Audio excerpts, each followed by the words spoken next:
Hello বন্ধুরা, কেমন আছেন? আশা করি ভালো আছেন। এখন যেটা দেখা পাচ্ছেন এটা চৈত সংক্রান্তির দিনত গ্রাম বাংলাত প্রায় দেখা যায়, সেটা হচ্ছে চড়ক মেলা বা চড়ক পূজা।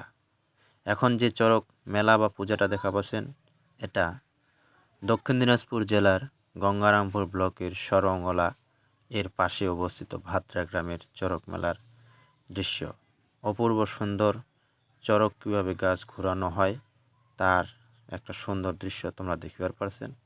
যে সমস্ত বন্ধুরা চড়ক গাছ কীভাবে ঘোরা হয় বা চড়ক কীভাবে ঘোরে আজ অবধি দেখেন নাই, তারা এই ভিডিওটার মাধ্যমে গ্রাম বাংলার মেলার সুন্দর এই দৃশ্যটা তোমরা উপভোগ করিবার পারেন। গ্রাম বাংলার মানুষ সারা বছর অপেক্ষা করে থাকে এই মেলার বা চড়ক পূজার।